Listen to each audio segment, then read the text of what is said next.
Zaman sekarang persaingan di sekolah semakin ketat. Bisa kita lihat dengan naiknya nilai UTBK setiap tahunnya. Persaingan ini tentu memperkecil ruang bagi para pelamar kerja dan siswa-siswi yang berminat untuk melanjutkan pendidikannya di perguruan tinggi nanti. Penting bagi para siswa-siswi untuk menaruh fokus belajar pada pembelajaran formal di sekolah, terutama saat kita mulai memasuki sekolah menengah atas, di mana ijazah yang akan para pelajar terima akan terus terpakai untuk melamar kerja. Jadi ini menjadi hal yang sangat krusial untuk para orang tua membantu memfokuskan anaknya untuk belajar formal di sekolah, alih-alih mengembangkan potensinya, contohnya dalam bidang musik seperti apa yang barusan dijabarkan oleh tim pemerintah tadi. Dewan ini dengan tegas menolak mosi yang diberikan karena Dewan ini mengutamakan masa depan para siswa-siswi. Dalam status quo, anak-anak yang ragu untuk melanjutkan pengembangan bakat atau meneruskan pembelajaran di sekolah. Sekarang izinkan saya mengkarakterisasikan orang tua, di mana orang tua berpikir realistis karena pada akhirnya mereka sudah menjalankan kehidupan muda di mana orang tua merintis karya dari nol. Orang tua pasti menginginkan yang terbaik untuk anaknya. Orang tua mempunyai prospek berpikir ke masa depan. Bagaimana nasib keuangan anak saya di masa depan? Bagaimana jika suatu saat anak saya ingin berkeluarga dan memikirkan karir anak tubuhnya tidak pasti? Semua orang pasti mengkhawatirkan hal ini karena mereka berpikir kapan saja mereka bisa meninggal dan meninggalkan anaknya tanpa bekal untuk kehidupan sehari-hari. Dan untuk aktor kedua yaitu sang anak, di mana usia remaja mereka mengalami banyak kebimbangan karena tekanan dari orang tua, teman-teman, dan guru. Orang tua yang mengarahkan jalan hidup mereka, teman yang mengajak untuk mengajar mimpi yang berbeda-beda, dan terkadang arahan dari guru di sekolah yang berbeda dari kemauan anak. Pada usia belia juga anak lebih fokus dengan apa yang ia senangi dan berusaha untuk mengembangkan bakatnya tanpa memikirkan proses depannya. Remaja sekarang bermental untuk mengikuti alur hidup sesuai dengan apa yang mereka gemari. Lalu yang akan kami definisikan dalam mosi ini yaitu dukungan orang tua untuk memaksimalkan potensi anaknya. Dukungannya itu orang tua membantu memaksimalkan, membiayai dan mengakomodasi anaknya untuk mewujudkan potensinya. Tapi klarifikasi kami sebagai itu dalam hal dukungan, tidak semua orang tua mampu dan mau untuk membiayai anaknya. Karena tidak bisa kita pungkiri bahwa hampir semua musisi pasti paling tidak sekali mendapatkan pelatihan dari guru untuk berlatih bernyanyi atau memainkan alat musiknya.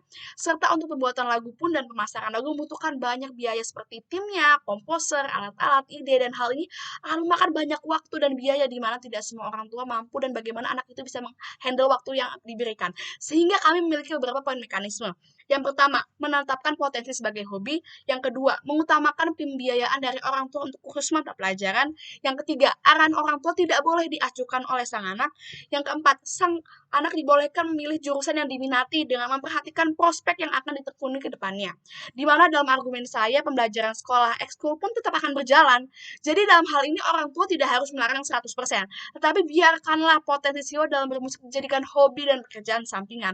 Yang pasti jangan sampai mengutamakan aktivitas ini dan mengganggu jam belajar sekolah. Kita harus memprioritaskan sekolah sebagai bekal masa depan yang sesungguhnya kita bisa tekuni musik. Contohnya seperti tampil dalam suatu kafe untuk kerja paruh waktu saat kuliah nanti. Tapi tidak musik untuk ditekuni sebagai fokus utama bagi para siswa-siswi. Mungkin tim pemerintah nanti akan mengatakan bahwa ada latihan gratis di sekolah atau ajang pencarian bakat, di mana hal ini akan membantu para siswa-siswi yang berpotensi. Memang, para siswa-siswa ini berpotensi untuk memenangkan perlombaan dan mendapatkan hadiah. Tetapi apa setelah ini? Karir dalam dunia bermusikan tidak semulus yang dibayangkan. Bagaimana jika kita melihat jajaran musik artis atau pemain film zaman sekarang? Mereka didominasi oleh anak artis atau anak pejabat yang notabene orang-orang mampu yang membiayai anaknya dari nol. Banyak artis-artis di luar sana yang hanya terkenal sekali, hanya saat menang, tetapi setelah itu redup karena tidak memiliki koneksi yang kuat untuk melanjutkan karirnya di bidang musik. Zaman sekarang privilege itu semakin merajalela dan hal ini sangat sulit untuk dilepas baik di dunia permusikan atau perfilman. Bahkan untuk datang ke acara casting atau audisi pun kita membutuhkan model untuk transportasi dan biaya kostum. Hal ini tidak menjamin masa depan dan membuat awan tebal di masa depan kita. Kita tidak bisa melihat apa di balik awan itu. Karena dalam dunia bakat seperti ini, keberuntunganlah pemenangnya. Terlebih tim pemerintah tadi baru saja mengatakan jika sang anak menyesal di masa tua nanti, mereka akan menyalahkan orang tua dan orang tua nanti akan merasa bersalah karena memaksakan anaknya. Tapi bagaimana jika di tengah masa orang tua membiarkan anaknya untuk mendukung potensinya, tiba-tiba keuangan mereka jatuh atau bahkan salah satu dari mereka meninggal? Maka besar kemungkinan semangat juang akan terputus di tengah jalan.